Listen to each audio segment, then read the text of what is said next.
story right here. South Carolina town uses white models to advertise Juneteenth celebration. A variety of posters were used. Some were of people, just all white people.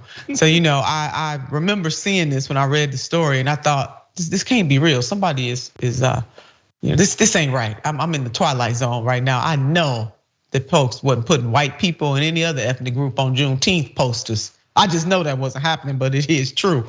Reuben Hayes, who is Black, co-founded the organizational group Juneteenth GVL with 2 other Black men. The board is entirely Black, as is the staff. And according to their website, they began hosting celebrations for Juneteenth last year.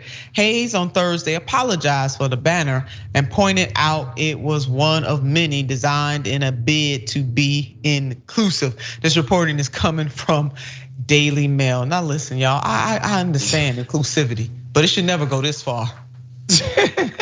Waz, you want to jump in here before I go on? I think they should have tried to have at least a brother or sister in the ad. I understand promoting this idea that we all should be celebrating Juneteenth together as a nation, as one of our great accomplishments, honestly, quite frankly, as a nation, is the abolishment of slavery. And so, yeah, I think we all should be holding hands in celebration of that great accomplishment. However, the stock photo with the white chick and the bro, and they're about to rock some kente cloth like Nancy Pelosi and go to Juneteenth. I mean, we just don't need it.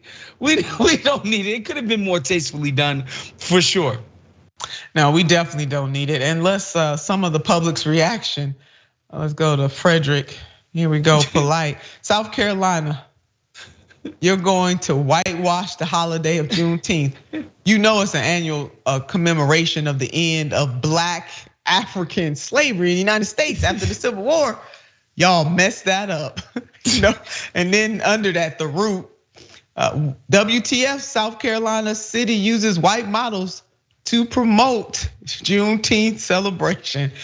So again, Big Wise, I mean, come on now. Inclusivity is one thing, but not telling the truth about history is another. Here's some other reaction. Yeah, y'all gentrifying Juneteenth already. Yes, go ahead and put that out there. We got another one, Magic. Is Captain Marvel coming to gentrify? I mean, they should expect it. They had to have expected these comments here.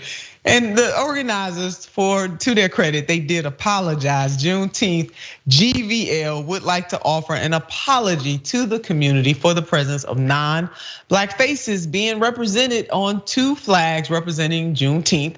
He said in a statement, "We acknowledge this mistake having been made and will correct the error quickly." So glad. The error was an attempt.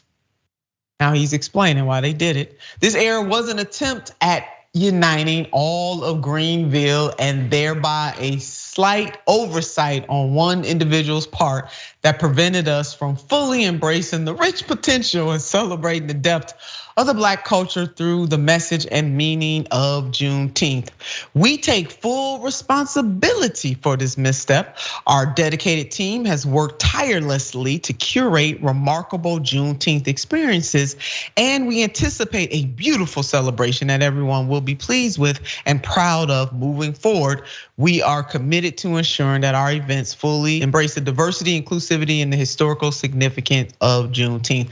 So, it is really good to see the organizers take full responsibility overall. I mean, they apologize. So once somebody has apologized, we got a choice. Either we're gonna accept the apology or not accept the apology. They apologize. And I really don't believe that there was any malicious intent on the organizers' part. But I do have a quote from the great Fannie M. Lewis, a former councilwoman here who's now in the ancestral plane, and she used to say this: "It doesn't matter whether you meant to kill me by accident or on purpose, dead is dead." And in other words, this right here should have never happened, because symbols do matter, Big Wise. It matters, and it matters that symbolically you represent the true historic nature of Juneteenth, despite trying to be inclusive. inclusive. And Black people shouldn't have to feel bad about telling the truth about our history and the truth about this country. I mean, no other group contorts their celebrations to fit inclusivity. Why is it that Black folks always feel the need to do that? I just don't get it. I don't think we would have saw some Black people on like the poster for a Passover celebration. You No, like not at all. Not even the Galashas who are Black. I mean, no, it just wouldn't have happened. But I'll say this to the Black folks who are upset about it.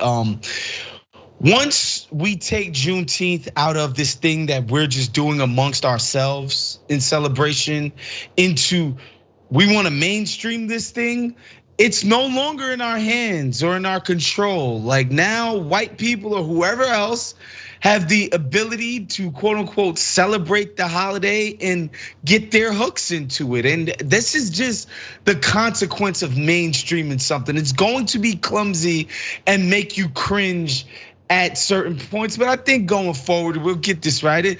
We get Dr. King's holiday perfect now, don't we, Nina? Yeah, well, it took a minute, and I want to remind our viewers, Big Waz, that the organizers of this particular celebration in South Carolina were Black, but they were going out of their way, as Black people often do, to try to make everybody feel included. Telling our history shouldn't make people not feel included. We just got to tell the truth about the history, and the symbols should bear that out. Juneteenth at its core, let me remind you all, is about enslaved Blacks, and particularly the enslaved Black people in Galveston, Texas, who had not heard that they were free until June 19th in 1865 with an order written by Union General Gordon Granger. This was 2 months after the Confederate General Robert E. Lee surrendered. So the basis or the foundational point of the celebration is that those enslaved people in Galveston, Texas were basically 2 months behind. They did not know that freedom had come.